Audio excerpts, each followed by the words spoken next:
Hoje é o capítulo 53 de Isaías e o capítulo 53 de Isaías não começa em Isaías 53, versículo 1.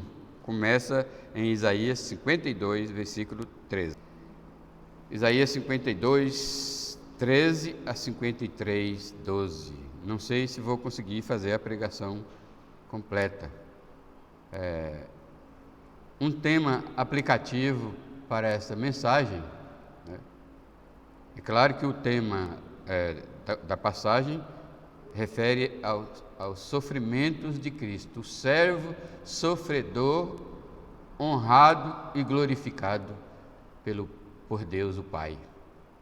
Mas um título aplicativo aqui para que o texto possa ser aplicado para os nossos corações, para a nossa vida diária, para os nossos ouvintes, para aquele que já é salvo, apreciar a delícia de ter Jesus Cristo como seu Senhor, como seu Salvador, a bênção maravilhosa de saber que Jesus pagou o preço dos seus pecados, que Jesus morreu, ressuscitou, subiu aos céus de volta para o seu lugar de glória, está sentado à direita do trono de Deus o Pai e está cuidando do seu povo e salvando os que ainda não são salvos. Mas, por outro lado, a aplicação dessa mensagem é para aqueles que ainda não têm a salvação e precisa que Deus tenha misericórdia dele, abra o seu entendimento, ilumine o seu coração, abra os seus olhos espirituais para ver Jesus. É muito importante na salvação e na santificação nós olharmos para Jesus. Tem até aquela passagem de Hebreus, que nós não chegamos ainda lá, porque é no capítulo 12, nós estamos no capítulo 4 ainda, hoje à noite. Hebreus 12 diz, olhando firmemente para Jesus. Então, o tema desse aplicativo, desse capítulo, é queremos ver Jesus. Isso deve ser dito, exclamado, para aqueles que têm o desejo de ver Jesus, mas com muita emoção, com muita ênfase, com muita alegria, com muito desejo, com muita avidez. Queremos ver Jesus. Foi o que disse alguns gregos da passagem de João, capítulo 12, versículo 20 e 21. Olha o que está escrito lá. Ora, entre os que subiram para adorar durante a festa, havia alguns gregos. Estes, pois, se dirigiram a Filipe, que era de Betsaida da Galileia, e lhe rogaram, Senhor, queremos ver Jesus. A gente não... o texto lá dá umas margens para a gente pensar que eles queriam ver Jesus só por curiosidade, mas talvez não. Talvez eles queriam realmente ver Jesus. Aí, daqui a pouco eu vou perguntar a vocês, vocês querem realmente ver Jesus? Queremos com toda emoção, com toda a força da nossa alma, com todo o desejo da nossa alma ver Jesus? Você quer ver Jesus? Aqui está o retrato e a descrição da pessoa do Senhor Jesus Cristo. Como não havia fotografia nos tempos de Jesus, sua identidade é revelada pela descrição feita por Isaías da pessoa do Senhor. Pode-se dizer, meus amados irmãos e amigos, que Isaías 53 é a tese a ser defendida no Novo Testamento. Ou seja, ela está no Velho Testamento, mas é o argumento de todo o Novo Testamento. Mais ainda do que isso, é essa passagem é a lâmpada que clareia todo o conteúdo do Novo Testamento. Não podemos dizer que é um resumo, dada a grande extensão da abrangência e da abrangência da mensagem desse capítulo. Ou seja, eu não posso dizer que Isaías 53 seja um resumo, né? Eu prefiro dizer que é uma tese, né? Uma afirmação categórica, e que o Novo Testamento só cuida de dar as explicações. Porque Isaías é uma profecia, mas no Novo Testamento a profecia se cumpriu, tá certo? Deixando, sem sombra de dúvida, a verdade do capítulo 53. Isaías 53, na verdade, é muito pouco citado, mas abundantemente aludido no Novo Testamento, né? Não tem até há quem diga que, por ser uma declaração tão abrangente do conteúdo do Novo Testamento, esperava-se fosse citado um número maior de vezes. Mas eu não me queixo disso, não, porque para mim é desnecessário. É desnecessária exigir tantas citações de Isaías 53, porque uma vez que basta você ler os textos, ou seja, ler Isaías 53 e ler o Novo Testamento. Por quê? Porque quando você ler o Novo Testamento, você está lendo Isaías 53. Amém ou não? Vocês concordam comigo? Quando você lê o Novo Testamento, você está lendo Isaías 53. E o outro lado também é verdadeiro. E quando você está lendo Isaías 53, você está lendo o Novo Testamento. Essa é a questão maravilhosa de Isaías 53. A mensagem, então, do capítulo é: se você está querendo, veja que o tema é: queremos ver Jesus. Então, aí, a mensagem aplicativa, a mensagem também tem que... Todo texto bíblico que a gente lê, existe uma aplicação direta para nós, mesmo quando ela é do Velho Testamento, principalmente Isaías 53, né? Então, a mensagem é esta: se você está verdadeiramente querendo ver e conhecer Jesus Cristo, você está convidado a fazer uma imersão no capítulo 53 de Isaías, a fim de conhecê-lo e reconhecê-lo como seu Salvador. E essa mensagem tem a ver com... se aplica ao crente e ao descrente, né? Quando nós lemos Isaías 53, o que nós lemos? A foto de Jesus, né? E ao ver a foto de Jesus, né, a fotografia de Jesus, nós o amamos, nós confiamos nele, nós nos apegamos cada vez mais a ele, porque o nosso amor por Jesus é extremamente frágil. Mas à medida que nós vamos conhecendo Jesus, mais o nosso amor vai se fortalecendo. Até o dia da glorificação, nós ainda não amamos Jesus como nós devíamos. E aqui está a relevância de ver e conhecer Jesus por meio de Isaías 53. Então, a primeira coisa que você tem que fazer para ver Jesus, conhecê-lo e reconhecê-lo. Ver, conhecer e reconhecer. Anote esses verbos: ver, conhecer e reconhecer Jesus como seu Salvador.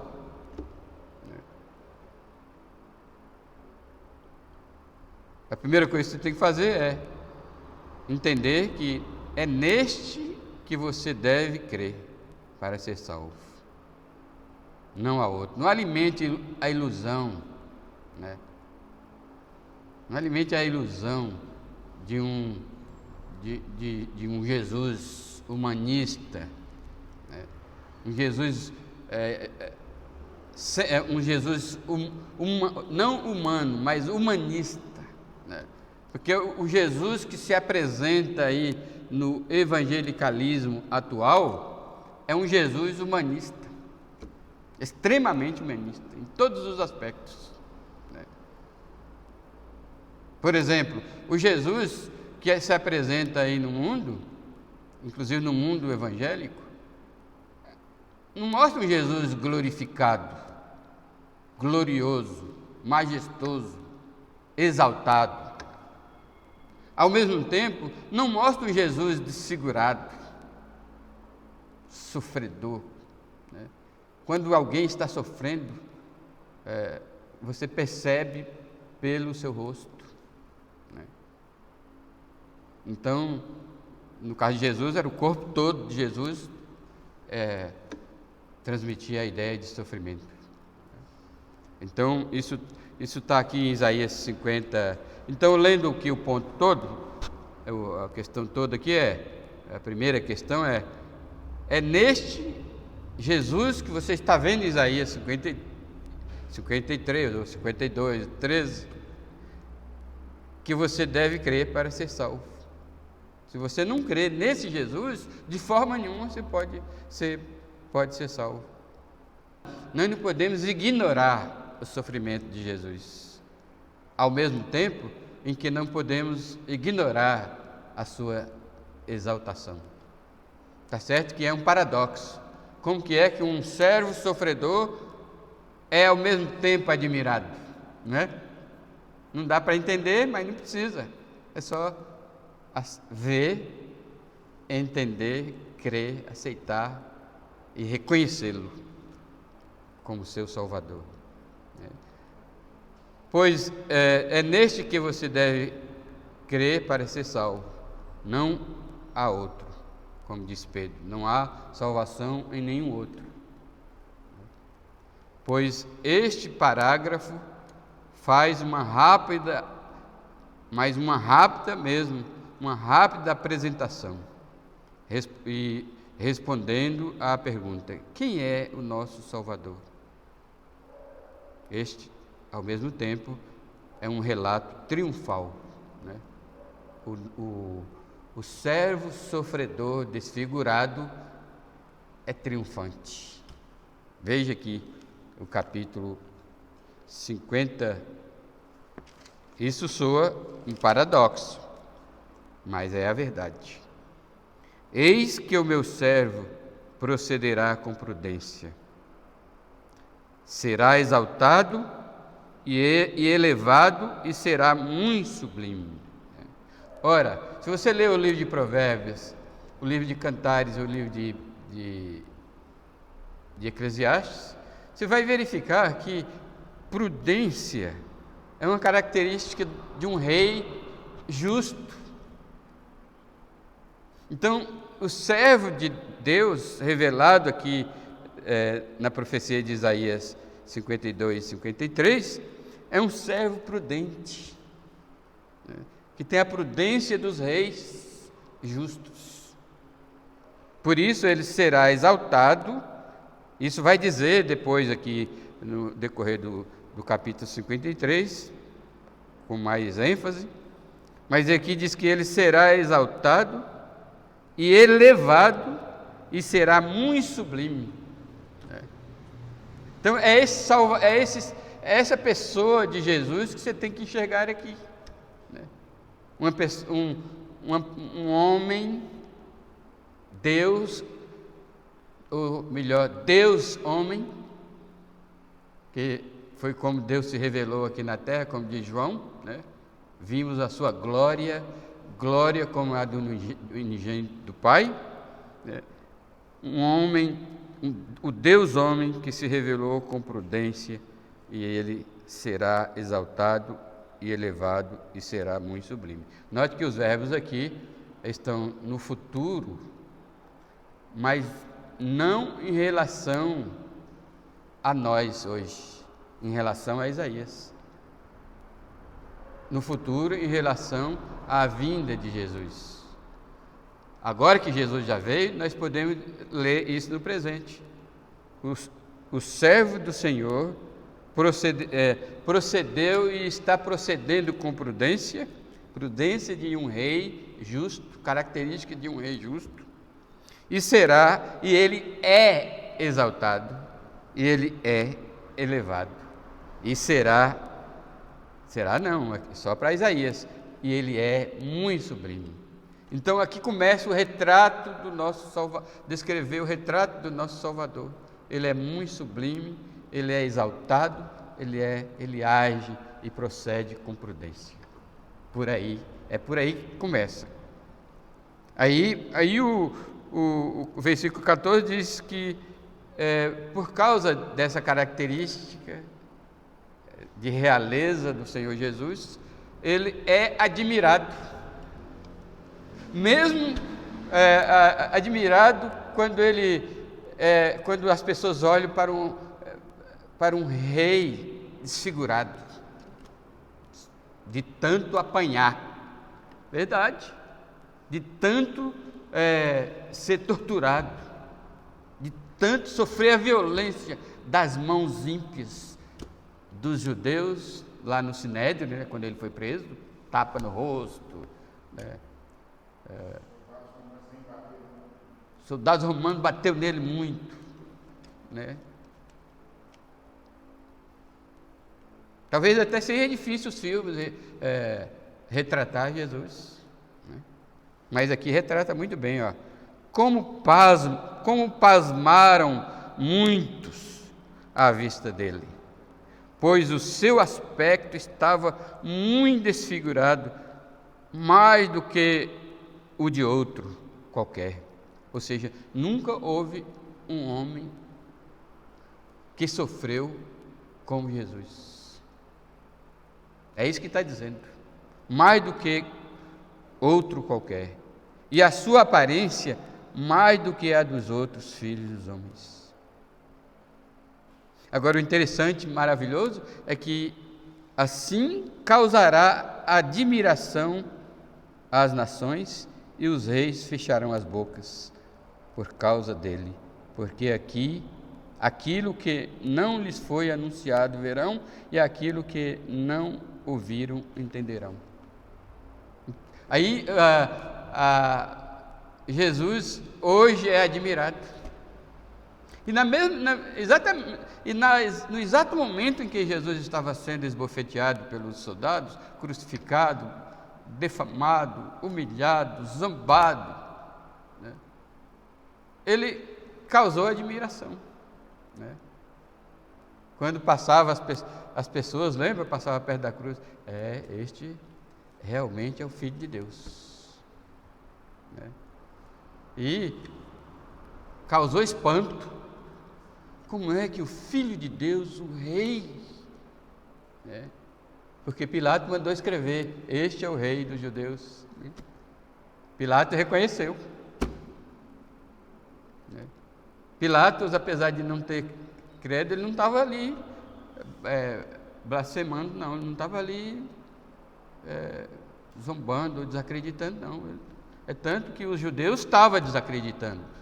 E até pediu que Pilatos não escreva assim, escreva que ele disse: eu sou o Rei dos judeus. Mas Pilatos disse: o que escrevi. Né? Ou seja, Pilatos estava sendo guiado pela soberania de Deus, né? Pilatos não acreditava em nada. Ele perguntou: tu és rei?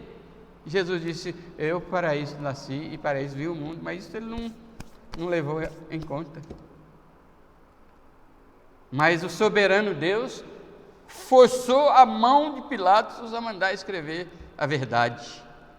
E ele escreveu a verdade, né? E todos se admiraram, né? Então, meus irmãos, é esse Jesus exaltado e desfigurado ao mesmo tempo, admirado e humilhado ao mesmo tempo, que nós devemos encarar pela fé e aceitá-lo, entendê-lo, clamar por ele. para nos salvar. Afinal, o primeiro versículo enfatiza: o meu servo procederá prudentemente, com prudência, será exaltado e elevado e será muito sublime. Nosso Salvador é sublime. Amém? É glorioso, majestoso, e não há palavras para descrever a glória de Jesus. E é assim que nós somos salvos por Ele. Amém? Segunda coisa, que se você realmente quer ver Jesus, você deve pensar o seguinte, né? Se você me ouve, você ainda não é salvo, mas e se você já é salvo, né? Pense nisso. Talvez seja você o bem-aventurado hoje. Pense no hoje. Isaías é a profecia, mas estamos pregando para hoje, estamos pensando para hoje, estamos meditando em Isaías 53 para hoje para agora. Então talvez você seja o bem-aventurado de hoje, e seja o dia da sua salvação, pois este parágrafo responde à pergunta: quem é o público-alvo de sua mensagem? Ou seja, quem vai ouvir? Quem vai ouvir?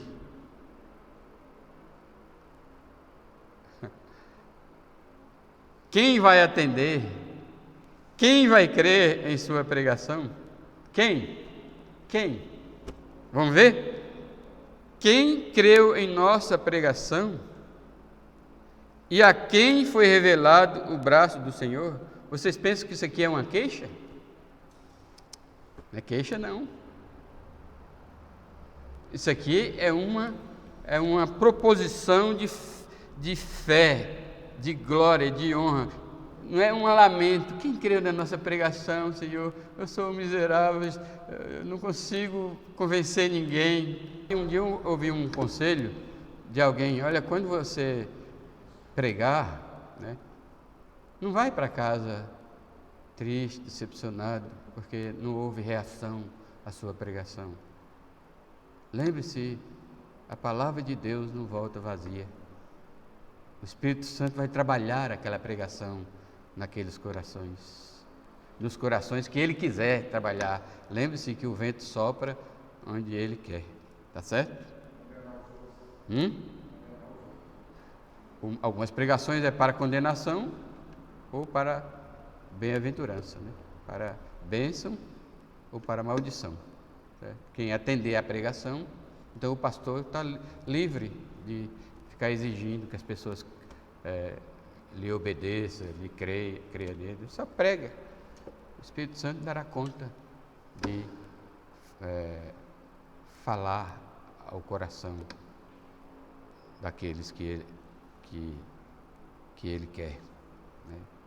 Então, essa pergunta não é pessimismo, não é negativa, é positiva. Né? E a resposta, por isso que a resposta, por isso que Isaías é uma tese que vai ser defendida no Novo Testamento. Né? O Novo Testamento vai responder: quem é que vai crer em nossa pregação, na pregação do servo?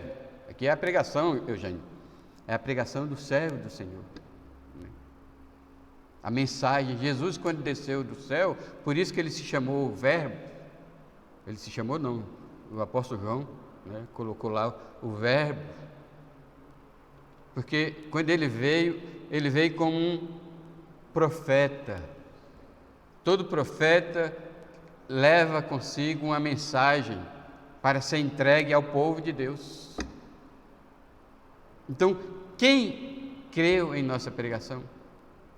Aqueles que soberanamente Deus abriu os ouvidos, os olhos, né, o olfato espiritual e a boca espiritual para degustar a mensagem.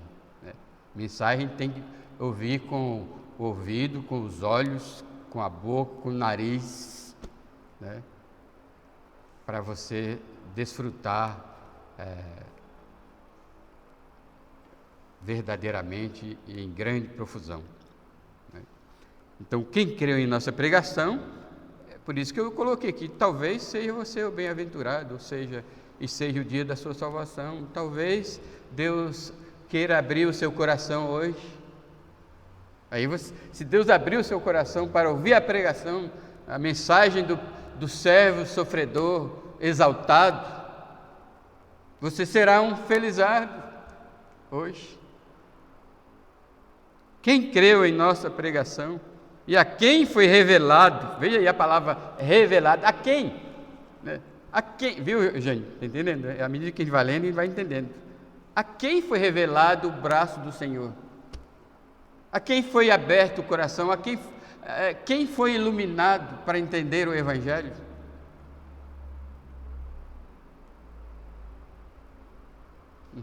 Lembra porque Jesus pregava em parábolas? Para confundir aqueles a quem o braço do Senhor não seria revelado e clarear a mente daqueles a quem o braço do Senhor havia revelado. Só chega a ouvir a pregação, crer, entender e receber a vida eterna aqueles que o Espírito Santo trabalha na vida, iluminando, aplicando a mensagem e dando-lhe força e poder e fé para dizer: sim, Senhor, eu quero. Amém? Se você está hoje salvo aqui, não foi porque você é um herói, né? Você é superior aos outros, não foi porque sua família cultivou em você essa crença, nada disso. Nascer num lar cristão não refresca quase nada se o braço do Senhor não for revelado a você, meu irmão, e a você, meu amigo, que ainda não é salvo. Você só vai chegar ao conhecimento de Jesus Cristo como seu Salvador, como seu Senhor, que morreu, que padeceu, que levou o castigo, que lhe dá a paz, se o braço do Senhor lhe for revelado. A quem creu em nossa pregação e a quem foi revelado o braço do Senhor. Isso é interessante porque, principalmente, que o incrédulo, sem a revelação do braço do Senhor, ele olha para Jesus como algo... Hoje os incrédulos olham para Jesus, né? Jesus está na boca das pessoas como algo insignificante. Tem filósofo aqui no Brasil que questiona se Jesus existiu até historicamente.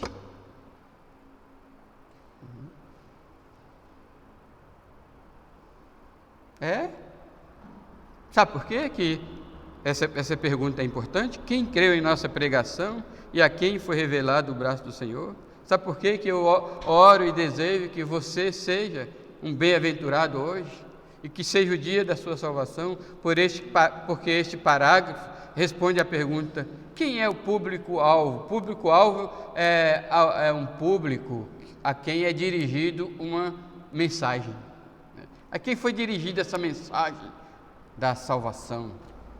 Por meio do sofrimento do servo sofredor e exaltado, que no Novo Testamento se chama o Senhor Jesus Cristo.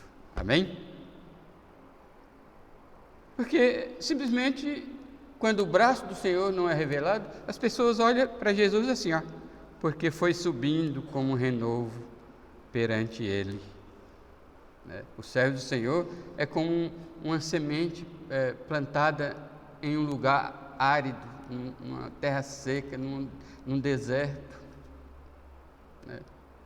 Ele pode até nascer, mas ninguém olha para aquele broto subindo daquela terra seca. E como raiz de uma terra seca, não tinha aparência. Uma planta brotada numa terra seca parece desprezível, não tinha aparência nem formosura, assim era Jesus. Jesus nasceu de uma família. Aliás, Jesus não nasceu de uma família real nos dias de Jesus. Maria e José não tinham nenhuma relevância, nenhum valor na sociedade. Eles não tinham nem condições de hospedar num hotel bom no dia que foi nascer. Não entendi. Embora, por isso que Isaías 53 é o Novo Testamento, e o Novo Testamento de Isaías 53, porque já começa dizendo: o meu servo procederá prudentemente, será exaltado e elevado, e ele é muito sublime, certo? Na sua origem, no seu origem e destino, né? No seu começo e no seu final, Jesus é sublime. Mas ele apareceu como se fosse uma raiz de uma terra seca, não tinha aparência nem formosura. Olhámo-lo, mas nenhuma beleza havia. Por isso que eu queria que vocês vissem a foto aqui. À noite eu mostro. Nenhuma beleza havia que nos agradasse. Não era que Jesus era feio na sua fisionomia, na sua estrutura física. É que ele, lembre-se, ele foi desfigurado. Aqui, Isaías 53 está retratando Jesus não lá na carpintaria, trabalhando com José, pregando está retratando Jesus após crucificação. Então, quando a gente olhava para Jesus depois da crucificação, não havia atração nenhuma. Pelo contrário, as pessoas passavam, meneavam a cabeça e diziam: salvou os outros, mas a si mesmo não salva. Por isso que um dos ladrões da cruz, que o braço do Senhor não foi revelado, só podia olhar para Jesus e dizer: se tu és o Filho de Deus, salva a ti mesmo e a nós também. Mas o outro ladrão da cruz foi revelado o braço do Senhor. E ele pôde olhar para Jesus desfigurado a si mesmo e ver a glória, a majestade, a prudência, a exaltação, a sublimidade de Jesus. Aí quem consegue, por isso que eu disse lá, o primeiro ponto é neste que você deve crer. E se você crer neste, né, é porque o braço do Senhor foi estendido para você, para lhe iluminar o coração. Ele era desprezado e mais rejeitado entre os homens, homem de dores, que sabe o que é padecer, e como um de quem os homens escondem o rosto, era desprezado e dele não fazemos caso. Ninguém fazia caso de Jesus, exceto os iluminados. José de Arimateia pôde enxergar em Jesus, né, um servo de Deus, sim, mas exaltado, sublime, elevado e prudente. Aí ele tomou as providências para dar um sepultamento, que está aqui já em Isaías, está aqui, ó. Ele viveu com os pobres, mas foi sepultado com os ricos, né? Então, por isso que esse título aqui é interessante. Talvez, se você for iluminado, se o braço do Senhor for estendido para você, você será bem-aventurado, porque hoje seria o dia da sua salvação. Se não, você é um miserável, porque você só consegue ver Jesus como uma raiz de uma terra seca, um broto desprezível, sem valor, sem beleza, sem aparência, né? Mas o crente, aquele que o braço do Senhor é revelado, olha para Jesus desfigurado. Pense, não deve ignorar Jesus sofredor, o servo sofredor. Mas naquele sofrimento estava a glória de Deus, a majestade e o poder do Evangelho, que é poder de Deus para a salvação de todo aquele que crê. Se não tivesse a visão, não tem jeito. Isso mesmo.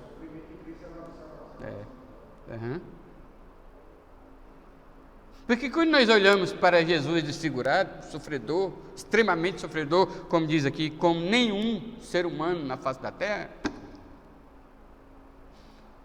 nós vamos ver aquele que morreu por mim. Entendeu?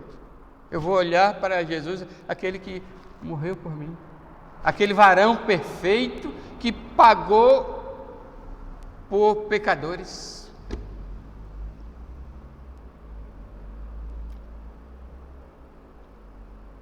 Então, se você não foi iluminado, não for bem-aventurado, para enxergar, para que você ouça a pregação e o braço do Senhor esteja a seu favor, aí você vai ver Jesus com desprezo.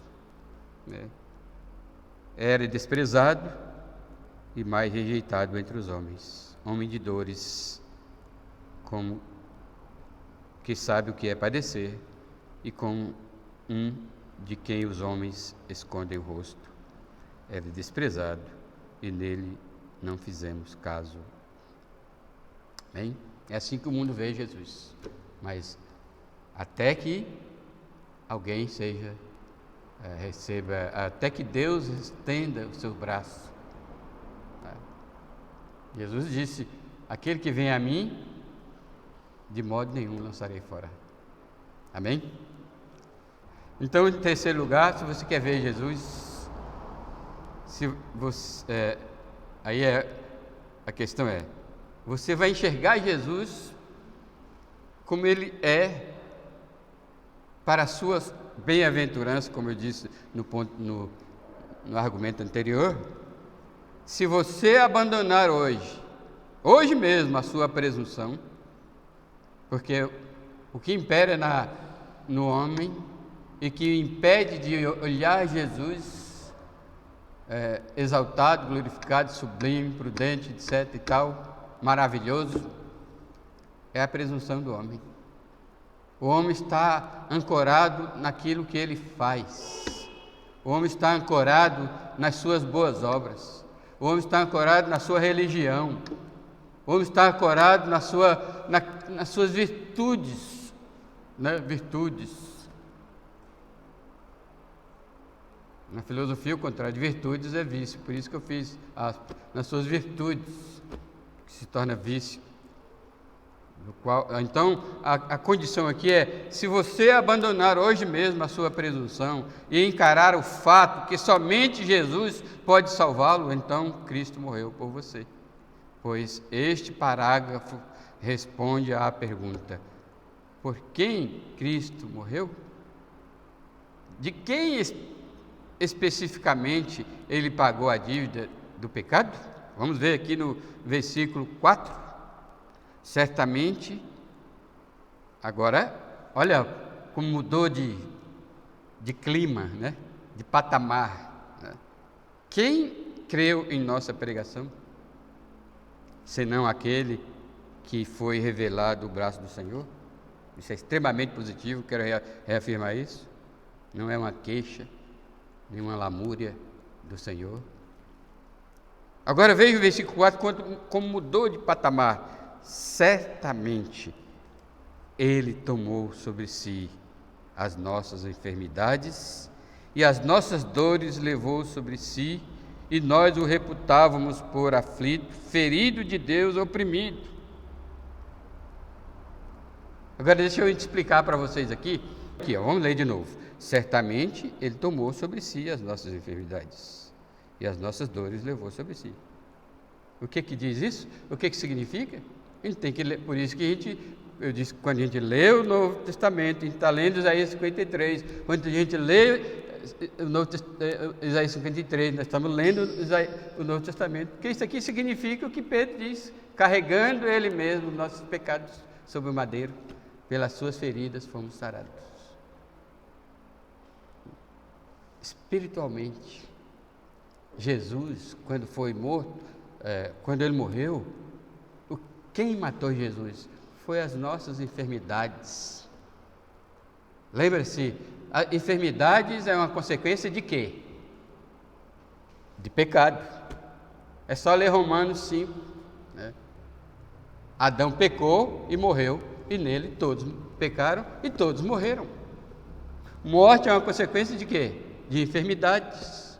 Logo, Isaías 53, 4, não está falando de cura eterna de nossas doenças atuais. E nem que Deus é obrigado a curar-nos de todas as doenças. Minha querida irmã, esse dia eu senti saudade dela, morreu de câncer.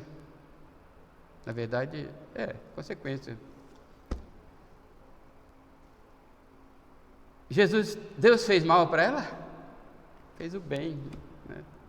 É a cura eterna. Essa é a cura eterna, né? Levou-a para junto do lar celestial. Eu sei que muitos crentes não querem isso, né? Por isso o pavor do coronavírus até se estende aos crentes, porque todo mundo diz que vai para o céu, mas não querem morrer, sendo que morrer significa ser promovido ao lar celestial, lugar de gozo, paz, alegria, abundância de tudo e principalmente do convívio e comunhão pessoal com o nosso Salvador. Será maravilhoso ver Jesus. É claro que isso não pode ser procurado com as próprias mãos, certo? Procurado com as próprias mãos se chama suicídio. Então, por favor, continue usando máscara, Natália, lavando as mãos não, corpo todo, né?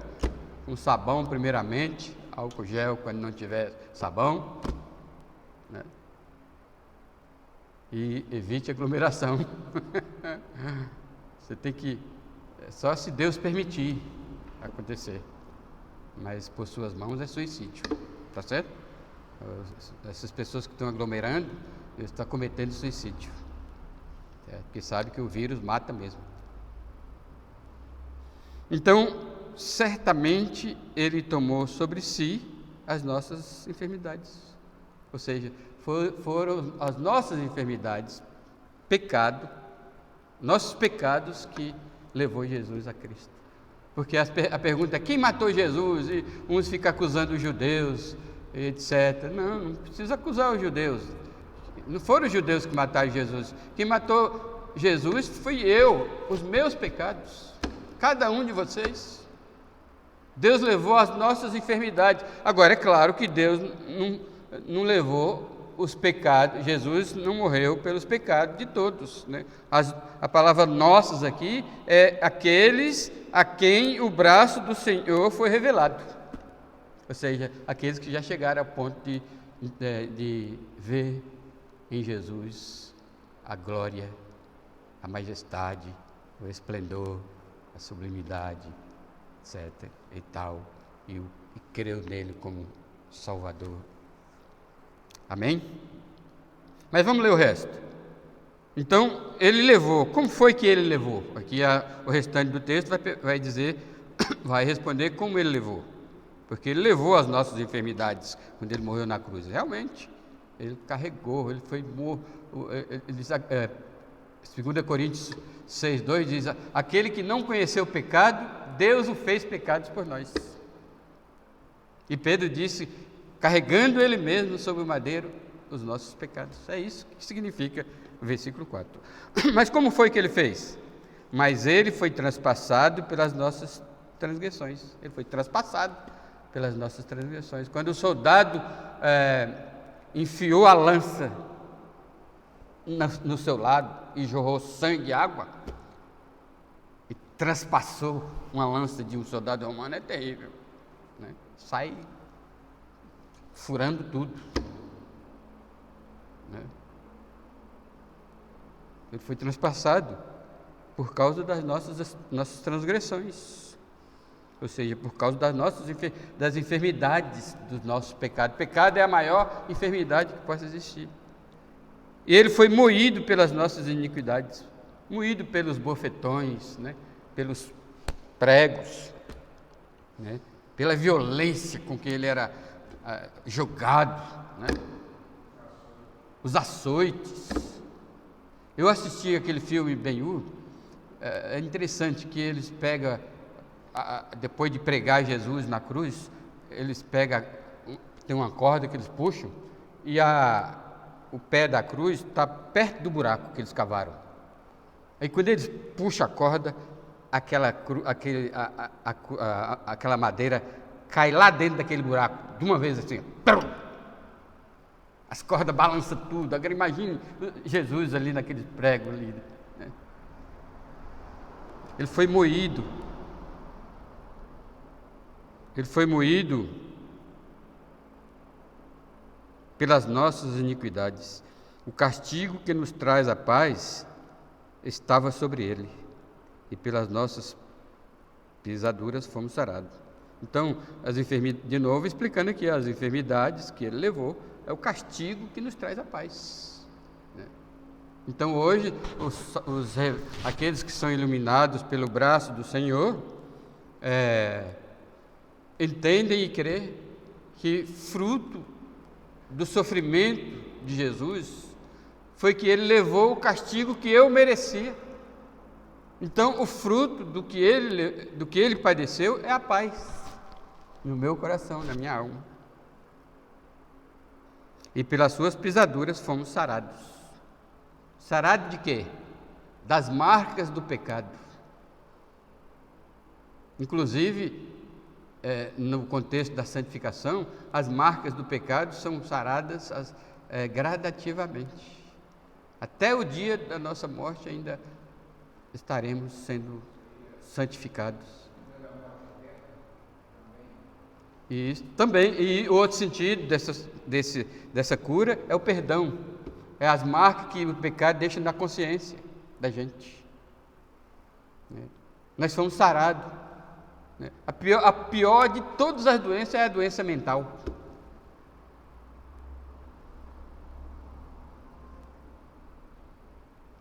Principalmente o peso de consciência. Jesus sarou, curou, né? Então a verdade é que todos nós andávamos desgarrados como ovelha, cada um se desviava pelo caminho, mas o Senhor fez cair sobre ele a iniquidade de nós todos. De novo, nós todos aqui, por isso que é importante ler, né?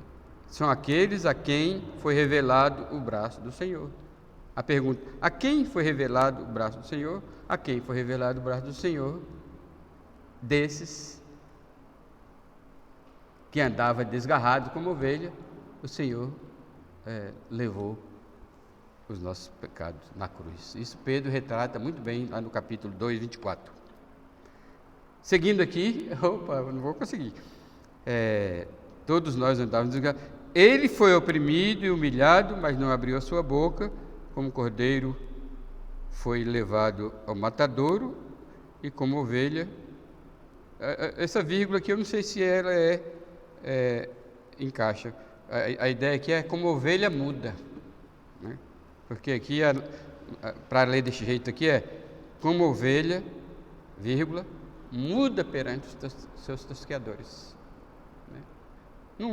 Não afeta nada não, mas eu creio que, na minha visão, eu prefiro aqui, como ovelha muda perante os seus tosqueadores, ele não abriu a sua boca.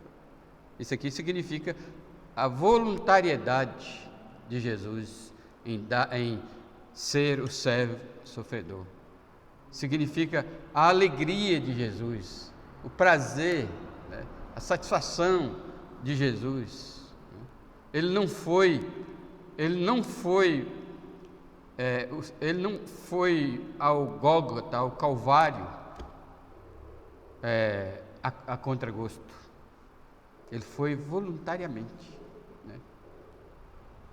Se alguns gemidos ele deu na subida da ladeira, se alguns gemidos ele deu lá na cruz ou na hora dos pregos, era uma dor normal que um ser humano normal sofre, faz. Mas gemer de dor não significa lamúria ou má vontade, certo? Mas ele foi oprimido e humilhado, mas ele não abriu a sua boca hora nenhuma para reclamar, para reivindicar, não esperneou, não lamuriou, né?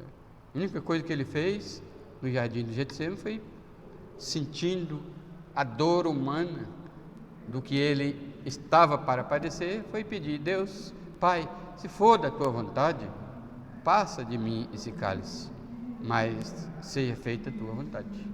Aí, quando Deus respondeu a pergunta, eu fiz uma pregação aqui sobre Deus respondeu ou não a oração de Jesus?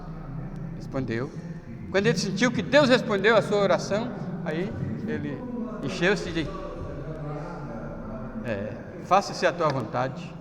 É sim o crente tranquilo e calmo, que não tem ansiedade, ojeriza, preocupação, medo, pavor, não quer apressar as coisas, que se entrega em paz, que descansa, como nós vamos ver hoje em Hebreus. Há crentes que não entrarão no descanso de Deus hoje à noite.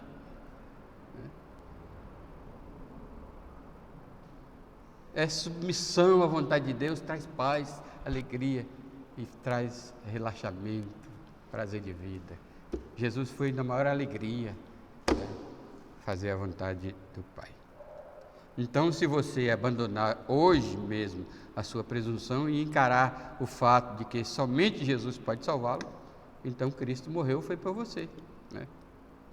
Porque certamente Ele tomou sobre si as nossas. Aí você vai estar encaixado aqui nessas nossas, né?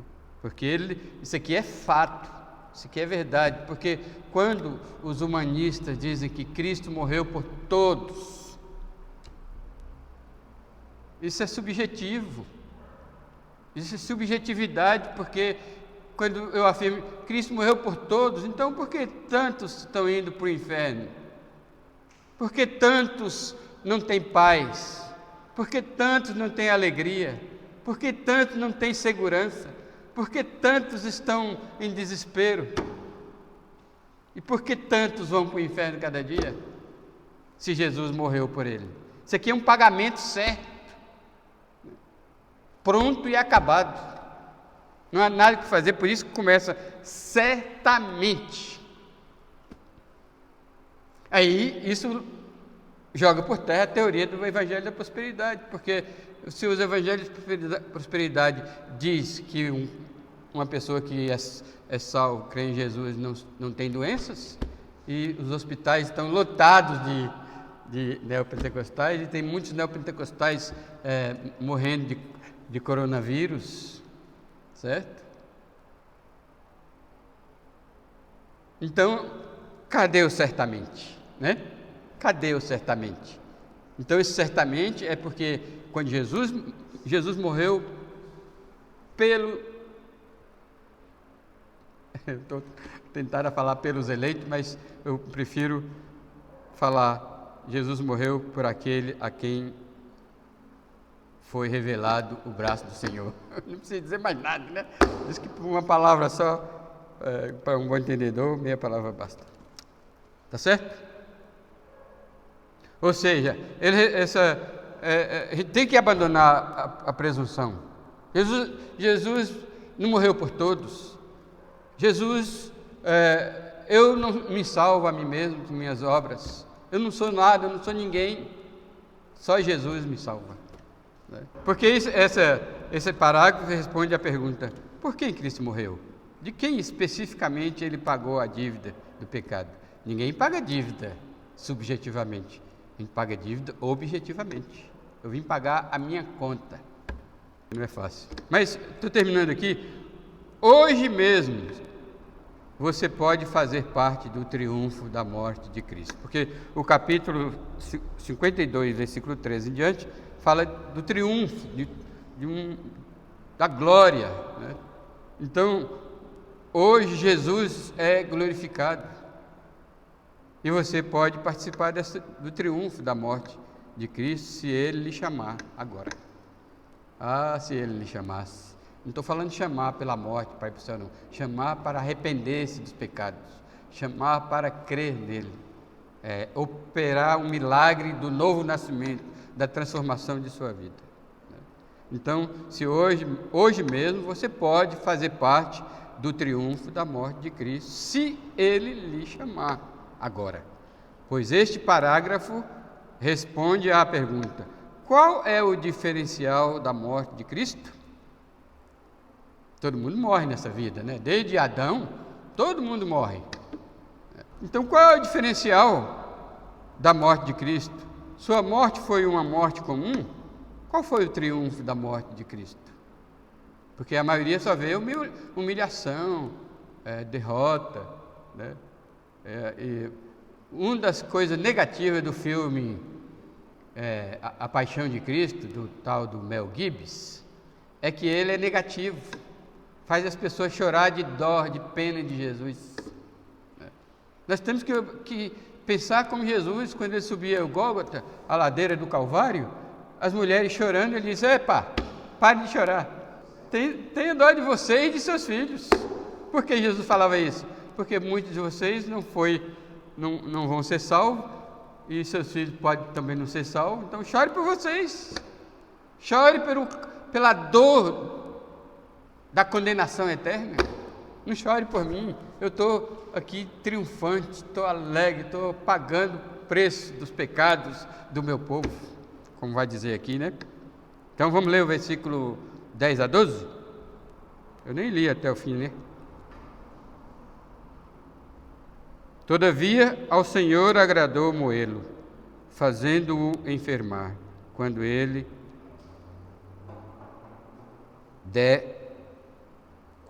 der ele a sua alma como oferta pelo pecado, verá a sua posteridade.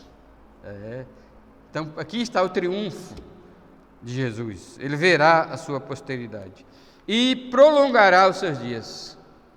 Claro, depois que Jesus morreu e ressuscitou, ele continuou sendo, como sempre foi, o Filho eterno de Deus. Tá certo? Eterno no sentido de não ter começo nem fim, certo? Porque a salvação é eterna no sentido de não ter fim. Mas não somente isso, mais qualidade de vida do que prolongamento de vida. Mas promete prolongamento de vida também. Então ele triunfalmente verá a sua posteridade.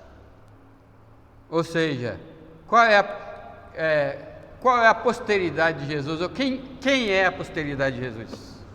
Os crentes, a multidão de pessoas que o Evangelho alcançará na pregação da morte, da ressurreição, da ascensão, do sacerdócio de Cristo. Multidão, essa é a posteridade. As pessoas ficam querendo pregar aí autoestima, valor, você tem valor.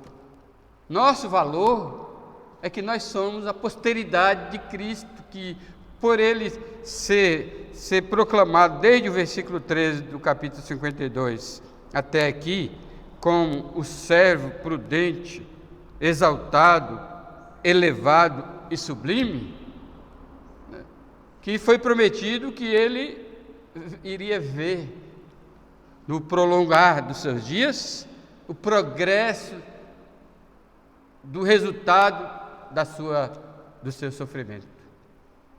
Ele está certo, ele foi desfigurado mais do que todos, mas agora ele está lá no céu, sentado à direita do Pai, olhando para o seu povo, a multidão de salvos espalhado pelo mundo inteiro. Porque, irmãos, às vezes a gente pensa, isso serve para nosso ânimo também. Lembre-se, nós não estamos sós. A posteridade de Jesus é enorme. E a vontade do Senhor prosperará nas suas mãos. Ou seja, qual é a vontade do Senhor? Jesus revela isso lá em João capítulo 15. A vontade do meu Pai é que nenhum eu perca de todos o que Ele me deu. Não é João 15 não, é João 17. Por isso Jesus disse: aquele que vem a mim, aquele que o Pai me dá, esse virá a mim, e o que vem a mim, de maneira nenhuma eu lançarei fora. Então Jesus está satisfeitíssimo, porque a vontade de Deus é salvar todos os que estavam ou estão escritos no livro da vida. Jesus alcançou perfeitamente a vontade do Pai, a salvação de todos os escritos no livro da vida. Diga-se, os eleitos, predestinados. Gostem ou não gostem, eu não posso me desviar dessa doutrina maravilhosa. Ele verá o fruto do penoso trabalho de sua alma e ficará satisfeito. O meu servo, o justo, com o seu conhecimento, justificará a muitos, porque as iniquidades deles levará sobre si. Por isso eu lhe darei muitos como a sua parte, e com os poderosos repartirá o seu despojo. Quem são os poderosos que Jesus vai repartir o despojo? Os poderosos das trevas, que demandam as almas dos homens. Há um poder das trevas, guiado por Satanás, que exige as almas dos homens. Alma, corpo e tudo. Então, Jesus vai repartir os despojos, né, com os poderosos. E ele vai pegar a sua parte. Ele não vai perder a sua parte. Sua parte já está garantida. Faz parte da prosperidade da morte, da ressurreição, alcançada pela morte, pela ressurreição do servo sofredor. Aí diz aqui, ele verá o fruto do penoso trabalho de sua alma e ficará satisfeito. O meu servo, o justo, com o seu conhecimento, justificará a muitos, porque as iniquidades deles levará aqui é porque é Isaías, mas aqui é profecia, mas hoje é história. Ele levou sobre si as iniquidades do seu povo, né?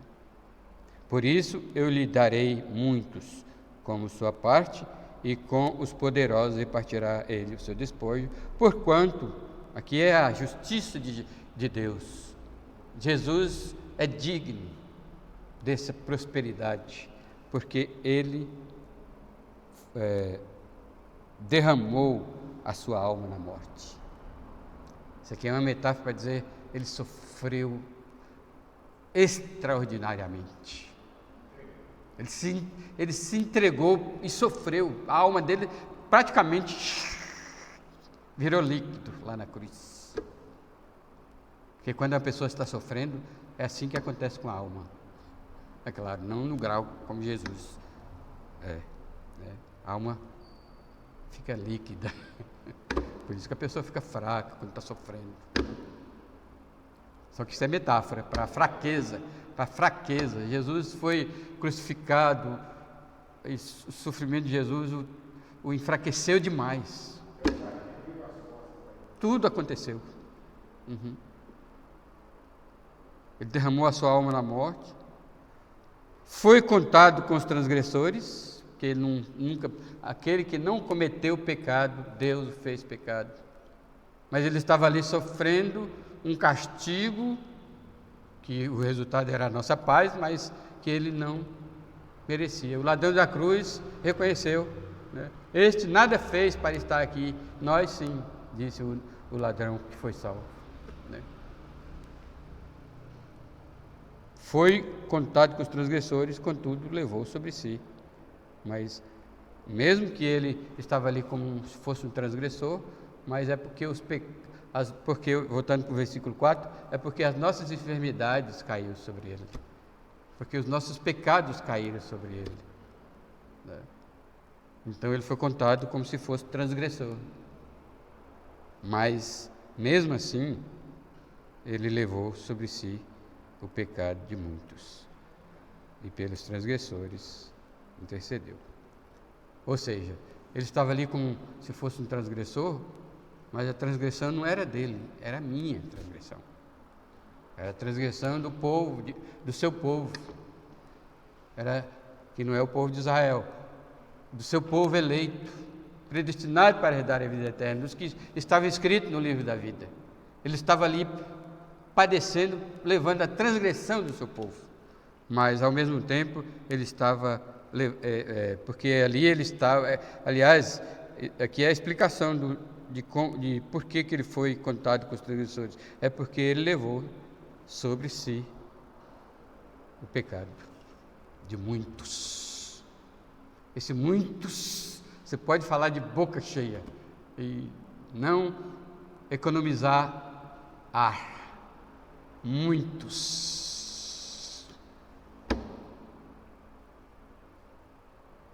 Mas muitos não são todos. Amém? Graças a Deus. Essa é a expressão de louvor mais justa que nós podemos pronunciar. Graças a Deus. Ele me incluiu. Amém? É assim que é a nossa adoração, louvor a Deus. Ele me incluiu. Então Jesus morreu por você? Foi? Então, meus amados irmãos, amigos, desfrute intensamente de sua salvação. Desfrute mesmo, né? Como se fosse chamate. Use e abuse. Jesus triunfou quando morreu na cruz, ressuscitou e voltou para sua anterior glória junto ao Pai. Está pronto a salvar os que a Ele se chegar com fé e cuidar dos crentes até a sua volta para levá-los definitivamente para a sua glória. Só posso resumir assim. Deus nos abençoe.